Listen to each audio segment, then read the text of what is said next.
We've seen Smits play the heartthrob for years, but his willingness to become completely vulnerable on screen unveils a previously unseen depth in his acting. You honestly do root for Bobby Simone to make it during these episodes, even as you know that letting go will probably be a blessing. Bobby Simone's deep emotional crisis of the year? Well, he's dying. That one's understandable. Dennis Franz as Detective Andy Sipowicz. Following the departure of Jimmy Smits, Dennis Franz is bumped in the credits to the position that was always truly his, the lead. This year, Sipowicz is recast in the role of mentor as he attempts to teach his stubborn younger partner the ropes, while also reaching out to his ex-wife and an acquaintance on the job who needs help, even if he can't admit it. Sipowicz also seems to be growing just a bit as a person, facing some truths about his past, and realizing that he has some obligation to pass on the lessons he's learned since becoming sober. Andy Sipowicz's deep emotional crisis of the year? Where to start? His partner has a fatal heart condition, his new, younger partner often doesn't listen to him, his ex-wife has become an alcoholic following the death of their son, and he's having nightmares about his abusive father. Then the show enters the season's final 2 episodes, and it's time for Sharon Lawrence to finally say goodbye. Rick Schroeder as Detective Danny Sorensen. Rick Schroeder debuts in Episode 6, immediately after the exit of Jimmy Smits. His casting was always divisive amongst fans, and this author will admit his bias up front and say that the Danny Sorensen character was his least favorite of Franz's 4 co-leads. In fairness to Schroeder, he's putting real work into his performance, and there are no notable stories of people on the show disliking him. He's just not nearly as compelling as his 2 predecessors at this point. We knew who John Kelly was after the first episode, and Bobby Simone only needed a few episodes to feel like a legitimate character for most viewers.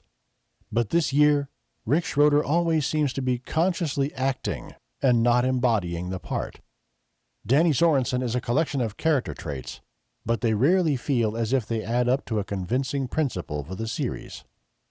A major issue with Schroeder's performance is his line delivery.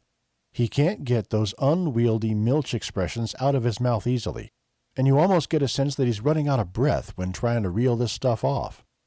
The accent is also a problem. Schroeder is the only major character on the series to speak in a thick New York accent. When he was first cast, Schroeder was asked by an interviewer if he was ready to take on a New York brogue.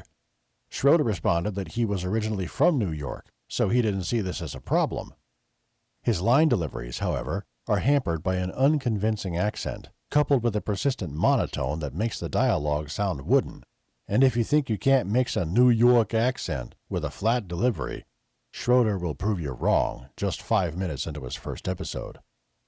By the way, recent interviews with Schroeder show absolutely no trace of a New York accent.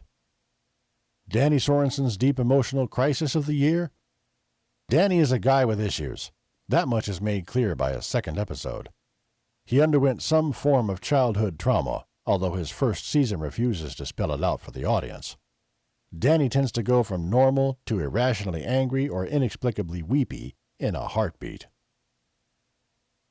James McDaniel as Lieutenant Arthur Fancy.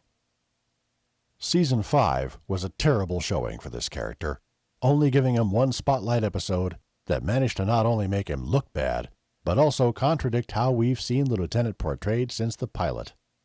Season 6 is a much improved Fancy season, allowing him to remain the character that we've grown to respect, while also placing him at the epicenter of the squad's various conflicts and revealing new details about his past. We also see James McDaniel's versatility as an actor, when another side of Fancy's personality is exposed during his scenes with recurring character Sergeant Dornan. Arthur Fancy's deep emotional crisis of the year? Fancy has 2 emotional breakdowns this year. The first has him getting into a fist fight with Sipowicz, and the second centers on his relationship with his alcoholic father, who apparently drank himself to death. Danny walks in on him crying in their crib, the room upstairs with a few bunk beds, and has no idea how to respond. Danny's clumsy attempts to emotionally connect with others is a recurring theme during this year. It's also worth mentioning that Lieutenant Fancy is shot this year during one of his rare excursions out on the street, although his response to this turns out to be surprisingly unemotional. Kim Delaney as Detective Diane Russell. Wikipedia lists Delaney's character's name as Diane Simone this year, but the show doesn't refer to her this way. Honestly, it's difficult to name a single female character on Blue who changes her last name after getting married. And there's no way Diane could change her last name, since she's supposed to be keeping her marriage to her coworker a secret that Lieutenant Fancy clearly knows about, but chooses to ignore.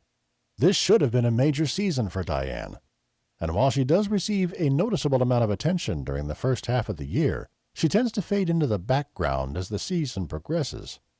Surprisingly, we don't see her mother or brother during this season, nor does her former AA sponsor Andy reach out to her, in spite of what she's going through. The later episodes also hint at a romance with the new Danny Sorensen character, which is a remarkably bad idea. Diane Russell's deep emotional crisis of the year? This one is understandable. Less than 6 months after their marriage, her husband is dying. Diane comes close to drinking again, before realizing that it's okay to ask for help and to confront ugly feelings. We also see Diane revert to an almost childlike mentality during Bobby's final days, which is based on the way many victims of abuse behave when faced with trying times as an adult. This is the year Kim Delaney won an Emmy for her portrayal of Diane, and her hospital scenes with Jimmy Smits provide her with the strongest material she's had on the show. Gordon Clapp as Detective Greg Medavoy, and Nicholas Turturro as Detective James Martinez. There's a recurring guest star this season who has more lines than either Gordon Clapp or Nick Turturro received this year. He might even have more than both of them combined. These detectives receive no storylines of their own, unless you count a few lines of dialogue that establish that Medavoy has a new girlfriend, and Martinez's wife makes him sleep on the couch whenever he comes home plastered. There is one standout moment for Martinez this year, however, when he discusses the loss of his brother back in Season 1, while comforting upstairs John, who's also lost a loved one to substance abuse. No one knows what to say to John in this scene until Martinez humbly speaks up and does his best to make John feel better. That's exactly what Martinez would do in that moment, and it's reassuring to know his position as one of the moral anchors of the series was remembered for at least one scene.